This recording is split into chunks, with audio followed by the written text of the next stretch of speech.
ได้ปะเอามาขึ้นใหญ่แล้วจะได้น้อยปะไม่ได้หน่อยวะเอานี่ปะผ่านเสื้อมันหลังเดี๋ยวมานี่เอานี่มาวิทย์เอาขึ้นรถเอาเชื่ออึบมาผมมันเนี้ยนะผมมันสิทางรูปบนนี่ไม่ได้ฮัลโหล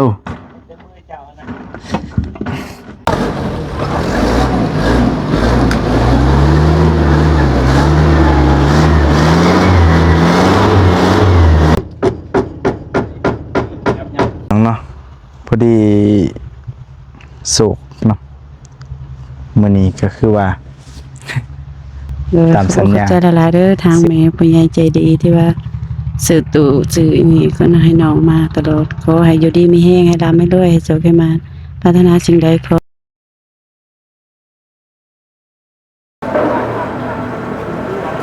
เปิดภาพมาบัดนี้ก็มาอยู่ห้างเนาะห้างขายวัสดุอุปกรณ์ถ้าใส่พิมพ์มันเป็นยังนี่ขึ้นตัวอ้าวกราบทักทายสบายดีเด้อพ่อแม่พี่น้องเนาะเบิดสุขุสุคนพี่น้องเอ้ยก็ยินดีต้อนรับเข้าสู่ช่องบ่เพียงทองเนาะ Channel V2 เนาะ2ไมค์คือเก่าพี่น้องเอ้ยเนาะเอ้ามื้อนี้ก็พอดีมีภารกิจหน่อยนึงเนาะเฮาก็สิมาซื้อตู้พี่น้องเนาะตู้ถ้วยกับตู้ใส่เครื่องแล้วก็สิไปเซอร์ไพรส์เซาหนูเนาะแต่ว่ามื้อคืนนี้เฮาก็บ่ได้บอกแต่ว่าไปเว้าแต่เรื่องเฮือนเนาะกับแจ้งข่าวดีเนาะแต่ว่านี้เฮาก็สิมาซื้อตู้ใส่เครื่องว่ามีผู้ใหญ่เพิ่นอยากให้ซื้อตู้ไปให้เนาะเป็นเครื่องน้องเพิ่น6แล้วถามเมื่อคืนน้องมันก็ว่าอยากตู้ใส่เครื่องเนาะเดี๋ยวเฮาก็ไปเบิ่งก่อนตอนนี้เฮาถามราคายังเรียบร้อยเนาะเพิ่นกำลังสิเอาขึ้นเดี๋ยวให้เพิ่นเขียนบิลให้ว่าเบิดเท่าใดเนาะทั้ง2อย่างพี่น้องเอ้ยทั้งตู้ถ้วยกับตู้ใส่เครื่อง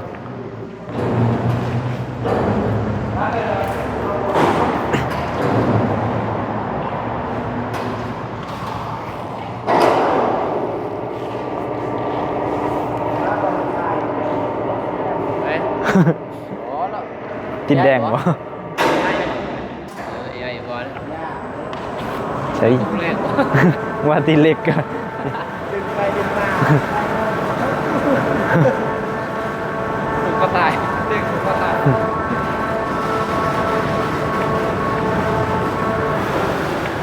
อย่าได้ยิน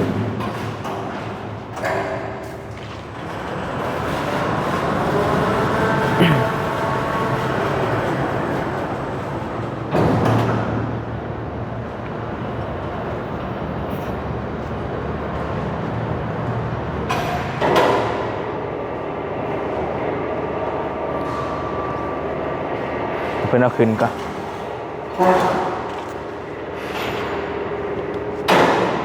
มื้อนี้สนุน่าจะไปเสียหญ้าว่าเฮาก็สิไปเซอร์ไพรส์อยู่เฮือนเลยพี่น้องเนาะคือรถแพงมาเบิ่งรถแพงเลยมาเบิ่งกับจอดไว้ซื่อๆแต่ขาดตื่นเราไม่ต้องเลื่อน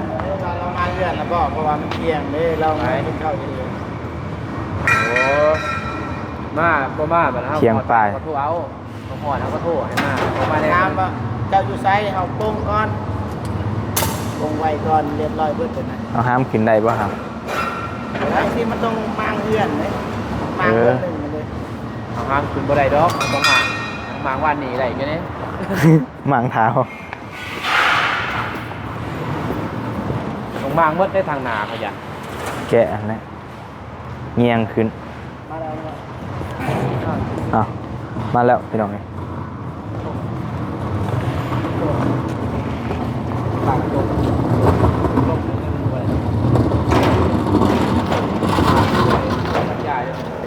ทำงานเขาเบื่อ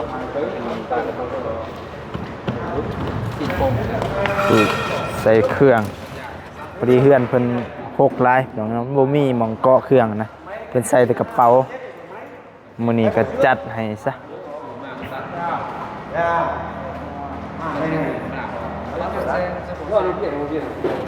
เอาสองด้วยเอาไปต้องหน่วยตอนเดี๋ยวก็ให้เข้าตุ้ม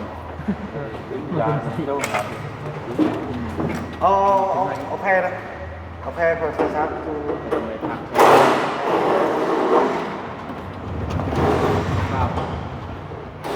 บอกเชื่อใช่ไหม วิชาการและ ดูกองมึงเอง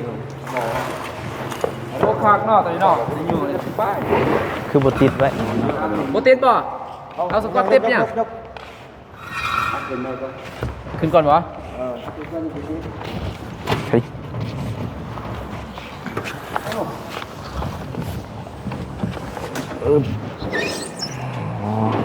ใจเย็นๆใจเย็นๆเด้อเห็นเพื่อนน้องจัตนาได้ออก มักหล่อเฮียวะ รอเฮียเลยคนเพื่อนน้องจัตนาไป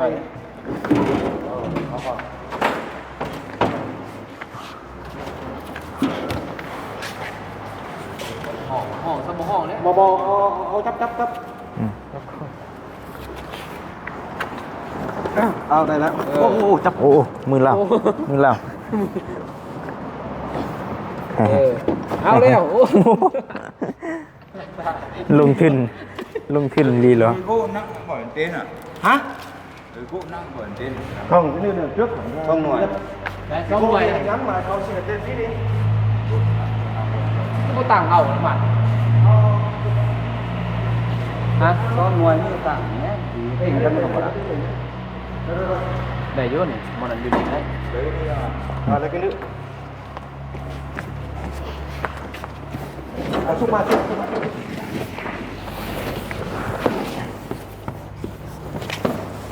เดี๋ยววิทย์ดูเนาะเราเห็นเนาะ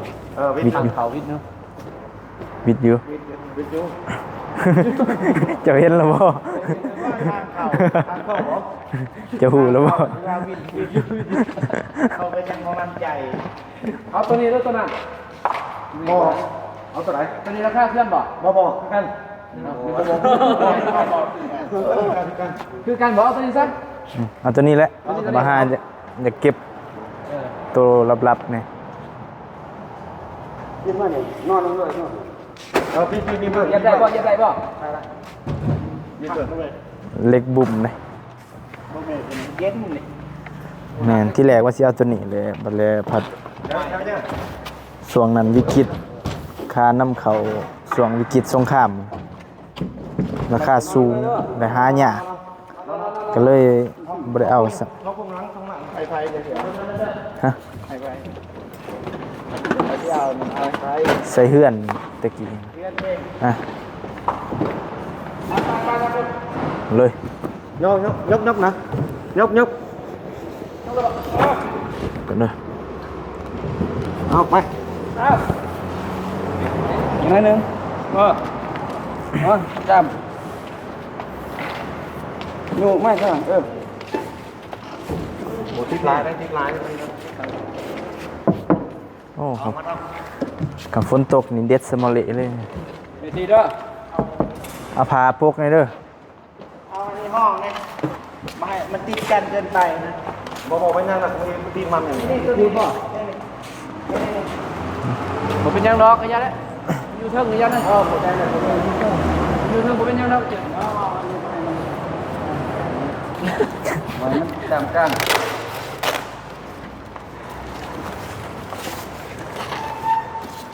โอเคมาเข้าไปดิ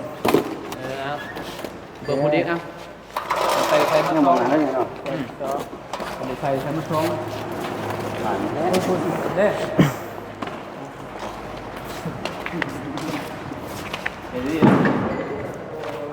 เช้าดีได้เนาะก่อนเจียวดีได้ตาตอนแจกมันก็ได้หรอตอนแจกไม่ขึ้นแค่เลยโอเค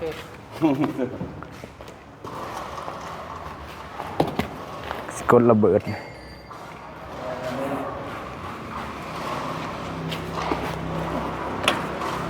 ่ฮะ กาด ชักเล่นจะว่ามันบางแต่มันบริณาปันไหน แล้วเอาไปเร็วกันอะไรอ่ะ นี่คอยมักแต่ตัวนี้นี่มันเย็นนี่ยาวหอนะมา ไหวไพ่ขนาดนี้ โอ้ เพราะว่ากันลูกเทปเด้ ไวไฟ ในอนาคตมีลูกเอกกระเบื้องนี่สอนล้อมัน กันเสียงกันเสียงกันความร้อน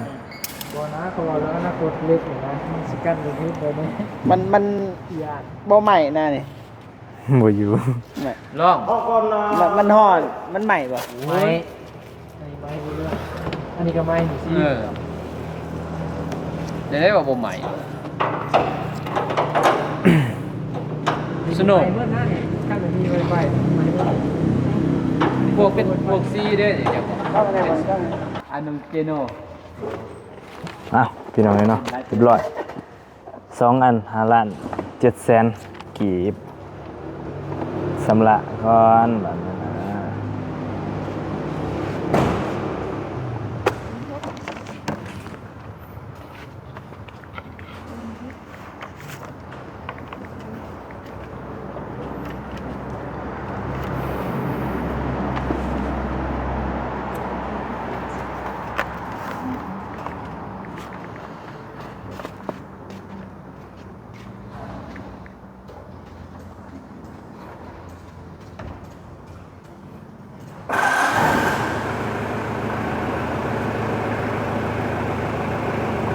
ะโอเคพี่น้องเนาะ5 ล้าน7 แสนไป ตาเปิดขอบใจหลายใจเลยแล้ว โดยขอบใจ คิดมีแห้ง ไปพี่น้องเนาะไปเพื่อนสนุเลยเอามาหอดแล้วพี่น้องเนาะแต่ว่าโอ้ยฝนตกเผ็ดอันนี้ว่าฝนเนี่ย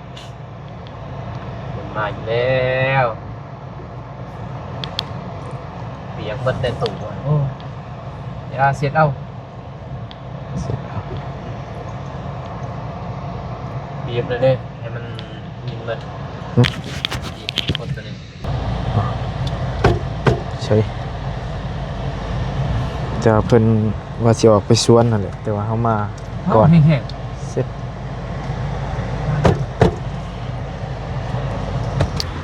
โอ้ฝนตกอย่างนี้เนาะ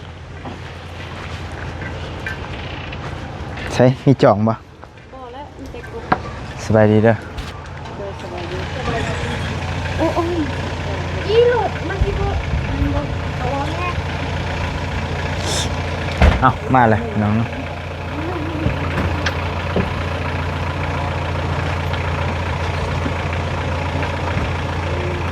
จะว่าสร้างเครื่อง เล็กงัดและ ใช้บอกให้หาเล็กงัด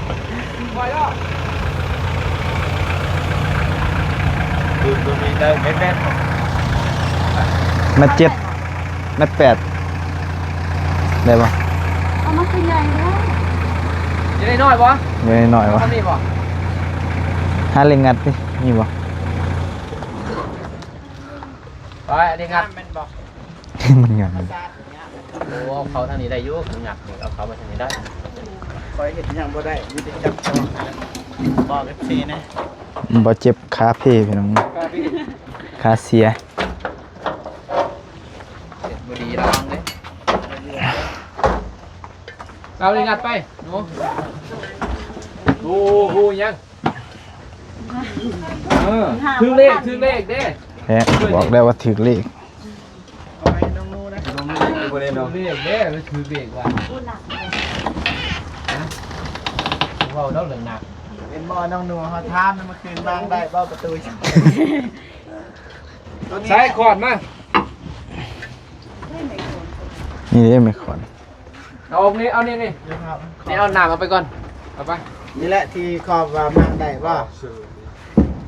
ตัวนี้ เสียไว้นี่บ่ ขึ้นมาทางนี้ได้ ตุก แล้วก็เอี่ยวนี่ได้แล้วถ้าประตูทางเขาเด้อพอเขานี่วิทย์พอดีเอาเลยเนาะ เคลียร์ก่อนใส่นี่ได้บ่ได้อยู่แต่หันมานี่มึงเด้อ ไอ้จวด ตู้ถ้วยก็เอามาไว้หมองนี้ได้บ่หรือว่าสิ เสื้อผู้บ่าวเลย อ้าว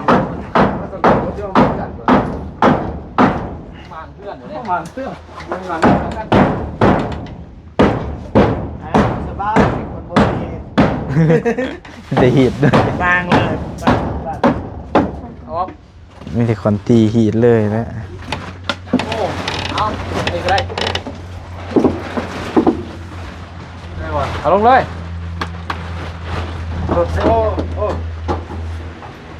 ลงเลย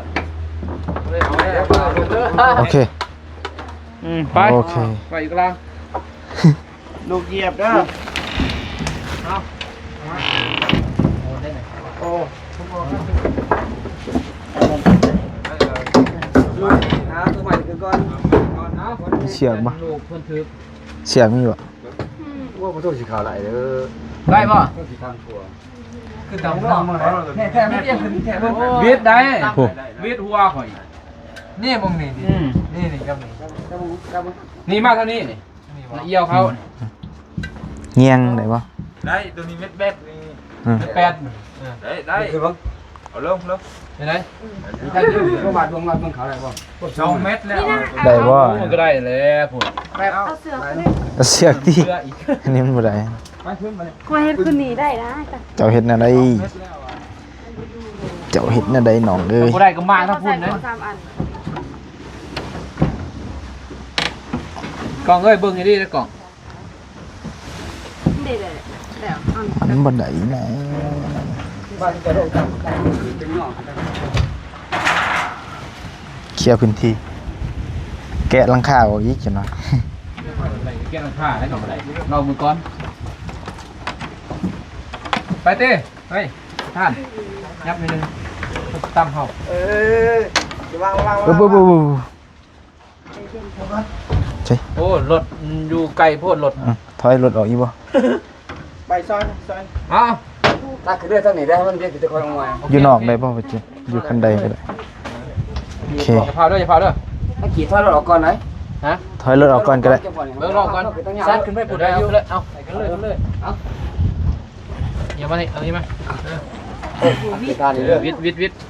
ทเอาขึ้นรถเอาขึ้นรถได้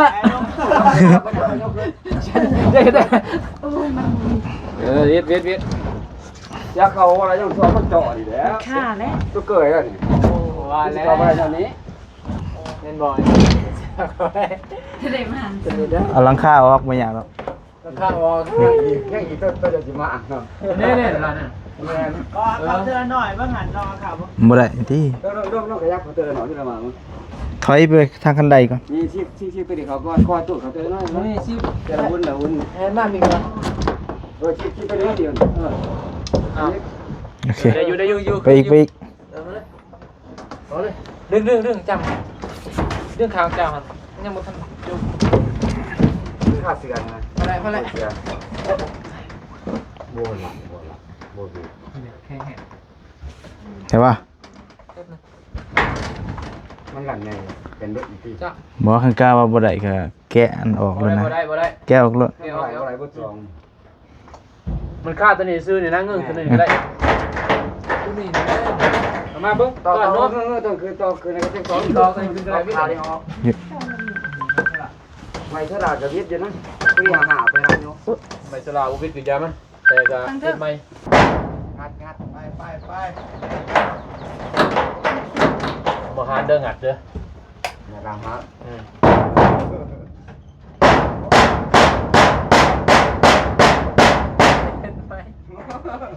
ไม่ได้ของมันก็เนี่ย บ่ยังหรอก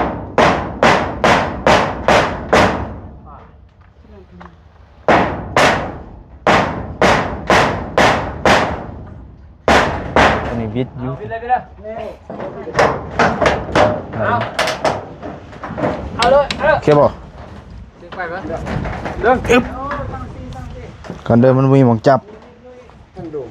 นี่ด้านสักที่มันนี่คือ ได้ป่ะ มา ได้อยู่ได้ ไปบ่ได้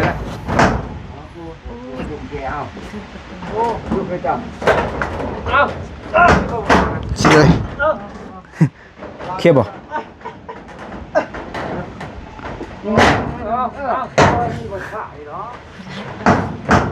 เอาเลย ไอ้มันต้องได้ดิฮะวิทย์แล้วบัดนี้ อยู่ไปก่อนเลยเพราะว่าถ้าหนังยังดีปีอยู่ไปก่อนนะ อยู่เข้ามาเลย อยู่แล้วเยอะ โอเคโอเค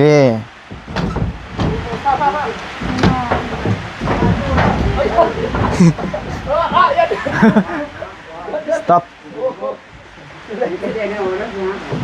ใช่อันนี้ตู้ถ้วยเลยบ่อันนี้ตู้ถ้วย ตัวนี้นี่บ่ อ่ะ ป่าเนาะป่า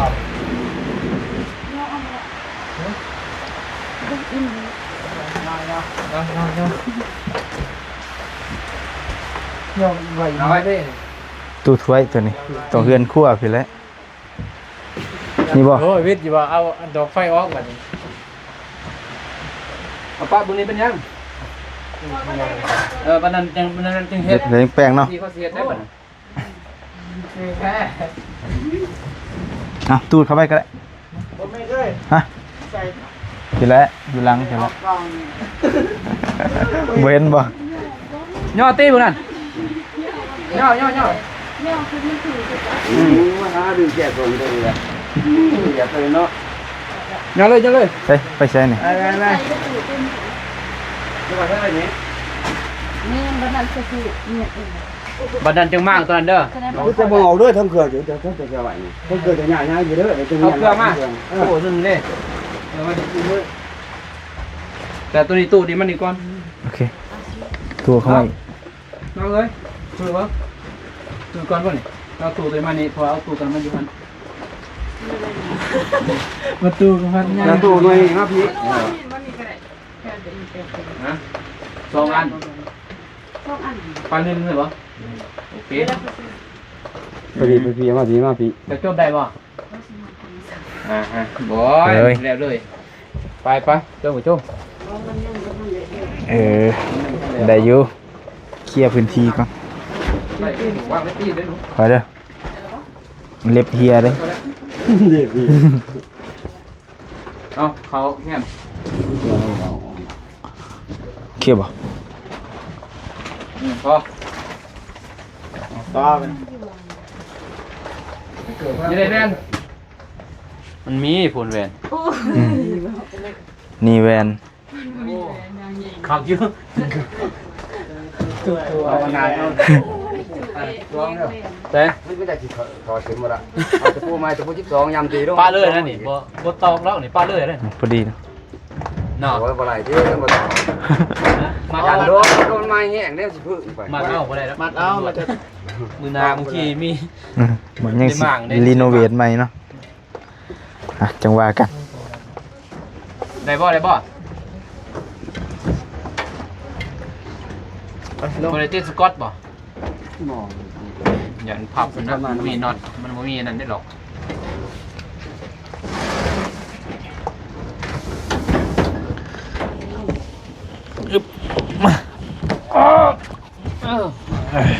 นั่งตรงนี้นะทางรูปบ่นี่หรือทางเทิง เอาขึ้นเลยแบบเก่า นั่นเถ ปกติมันอยู่รุม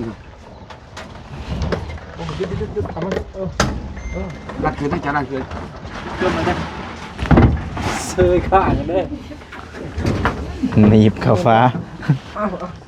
มาขึ้นมากองมือ โอเค เอาเลยขึ้นมา ลุงกลัวได้เพราะมันกินเนาะ อ๋อทำได้อยู่ ลุงกลัว ซุ่มก่อนนิดนึงแล้วมาเสียดายแล้ว กันโล รอมันลมเลย แนวออกอีเด้จ้ะ มาเลื่อนเขา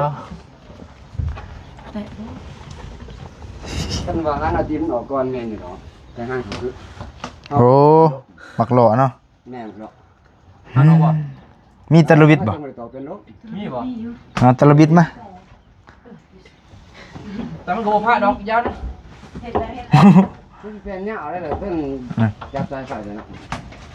ยาเลยไอ้หันออกซะ หันออกใส่มาตะบิดหัน เอา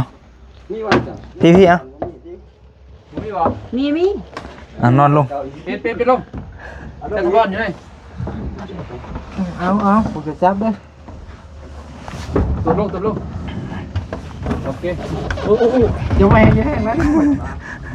โอ้แรงเลยอยู่มีรอ โอเคซ้ำนี่แหละครึ่งไว้ จับเลย ไหลต่ จับไปอยู่ได้ดิ ำซักลงกี่ดินพุ่นแหล้วเพิ่น บ่เมฆนี่เป็นเสียงเด้อ บ่เป็นหยัง บูแม่บูเอามาตายอยู่นี่สิได้บ่ ผู้อยู่เบื้องหลัง ไม่ได้ ฮัลโหล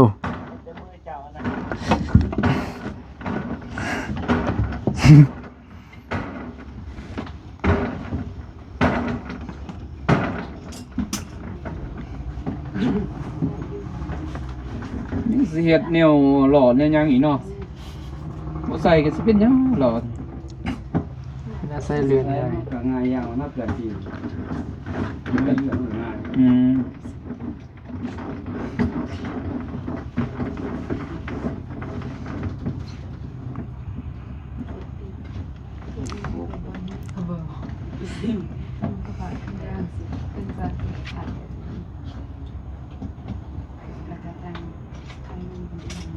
ตอนอยู่ที่หลัง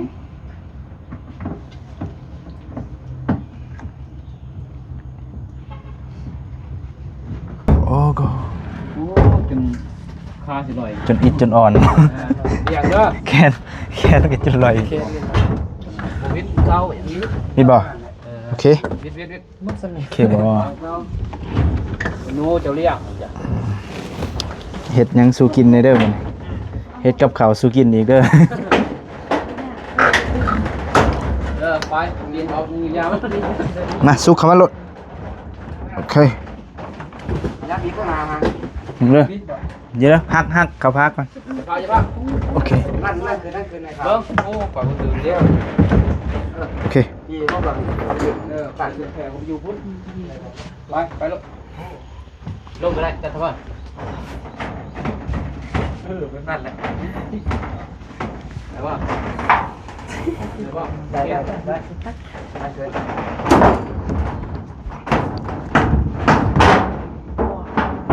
อยู่ไปก่อนอยู่ไปก่อน อยู่เข้ามาเลยโอเค เย็นๆเด้อ อีหยังนี่น่ะเอาไปให้ภาพออก เอาไว้ใส่ ไว้บนนี้ก็ได้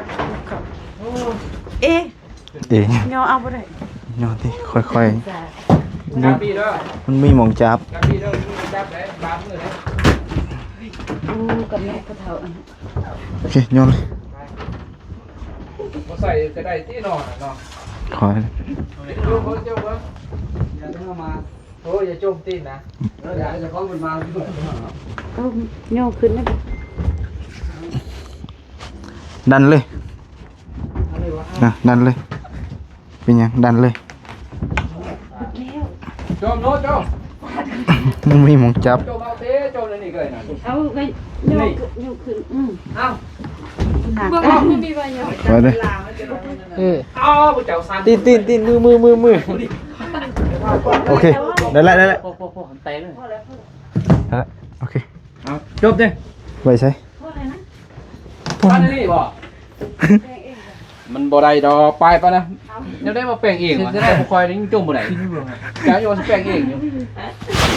สีเบิ่งสิไว้จุดใด เอามองเนาะไป เลยครับเลยขอบใจขอบใจ โดย เด้อขอบใจอะไร ขอบใจไรเด้อ ขอบใจที่การพาไปซื้อแล้ว โจมมาโจมอ้าว บ่ได้ดอก ย่าบ่ได้ โอ้มัน ขาซะฮะจะเอาแล้วได้บ่เอาแล้ว อืม เอาเขาได้โจมเขาได้ กินมันจะสิวะสิเฮ็ดจะได้มันบ่พอนะทุกทีนะ เราจะเอาตัวได้ออกไปใส่เครื่อง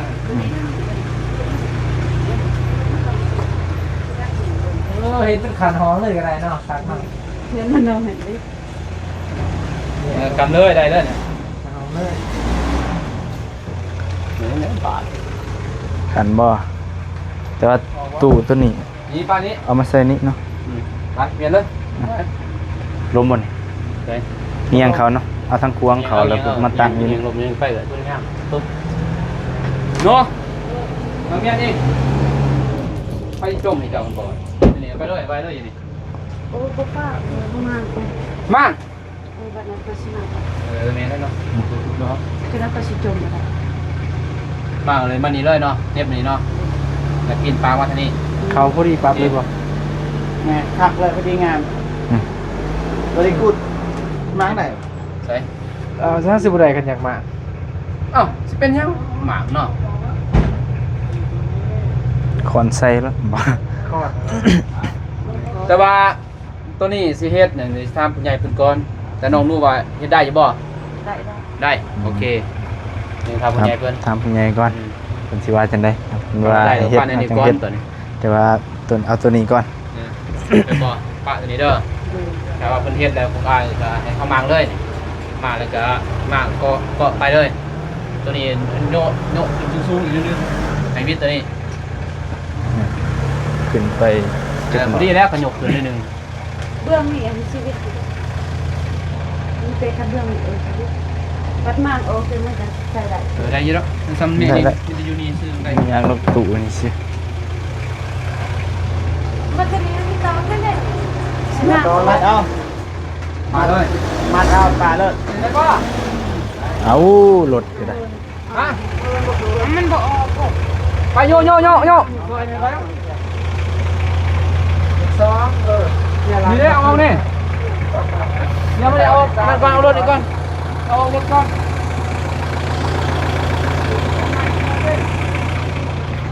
โอ้ยรถค่าแล้วพี่น้องเอ้ยกึ๊บ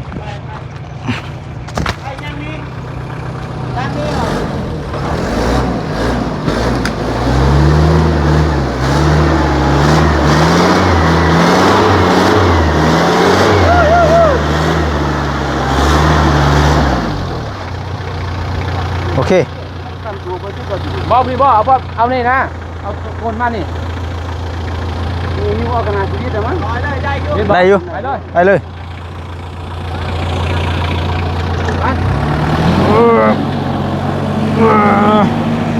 โอ้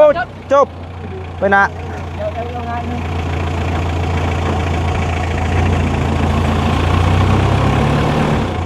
พ่อ โอเคหักเลย เลย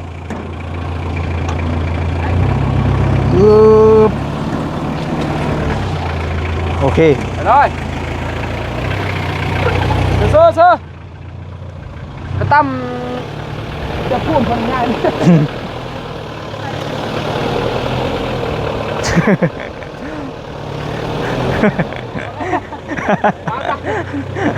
อยู่หน้ารถ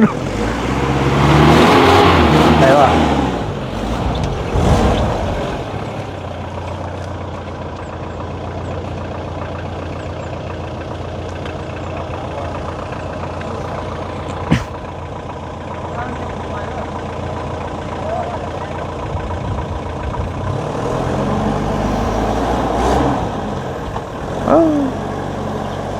ลำบากจังหน่อย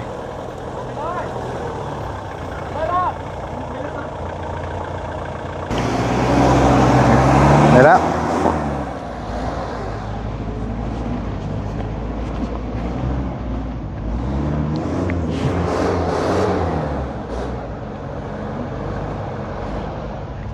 ทางมือ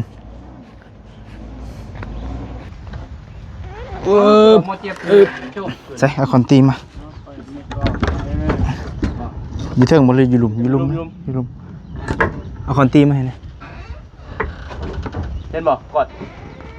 จับทุกคนตอกจับเลย เอาลงก้อนเบื้องนั้นเอาลงเบิดสิ เอาสิมันตัว โอเค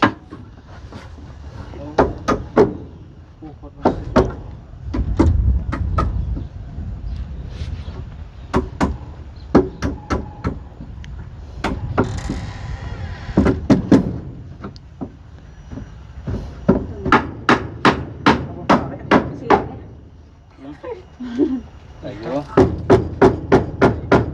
ยับ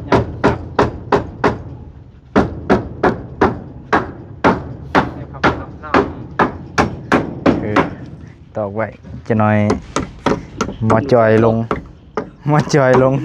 แลนออกมาเดินนอกแลนลงไป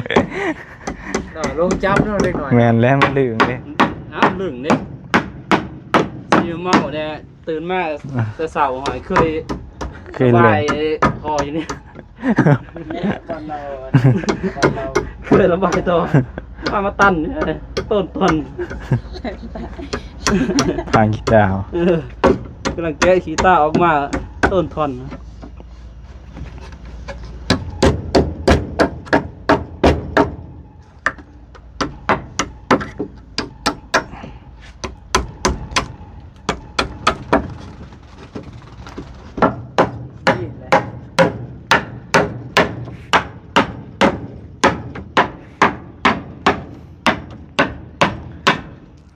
ตัวนี้ใหญ่แล้วบายออกซะ2คู่เนาะ จังง่าย บ่ตกดอกเนาะ อย่าแต่เด็กน้อยมันมาก่อนจังซี่นะ บ่เป็นหยัง ไอ้เนาะ บ่นั่นพาก็ได้พาเอาพาไป มันนี่ก็ได้อยู่นะมันจอยมันสลัด เฮ็ดมันละแนงเอาเด้ มันจอยมันสลัด แม่ได้ยาก นี่ไหมมันอยู่นี่ นะไม่ ปีนลงมาเบิดแม่ลงมานั่งแลดลงมาเวียนได้จ้ะ กำลังปล่อยเนาะ ลงอีงดิหายหวา นี่กูจะเกิด สอมคืนเพียงเนาะแต่ว่าหลังคาไม่มีปัญหาแล้ว เบรกบออกมา แต่นี่ถือเบรกเซย ถือเรียกคือเก้าเราก็ได้ ไพ่ถือเลย ตรงนี้ ไม่หรอโอ้ ถือวิซื้อให้ปะ จักตื่น ตามสัญญา ว่าสิประมาณอยู่ 12 ล้าน 4-5 ล้าน 12 ล้านถึงลายดอก เล็กหนักนะคอยที่ซื้อน้ำนะน้ำบุแม่เราบอกเมื่อวาน จังสลัดได้ดิ โมมันเนาะ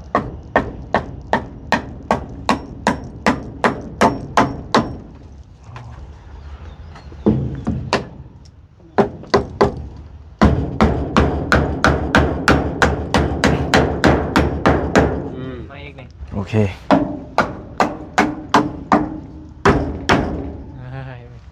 แก้ว หมอจอยโดนลงคือเก่าได้หรอมี2หูเซ็ตสปอนทันได้ปะ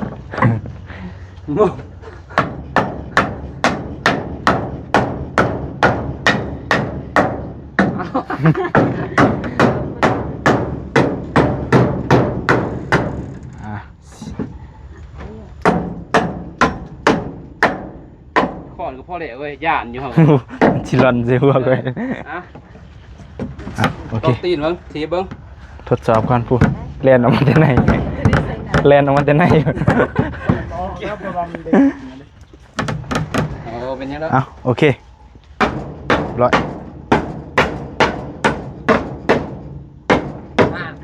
รถอีกแหละ ไม่ยากเลย รถบอส เออ ปลูก8ใส่เบิ้ง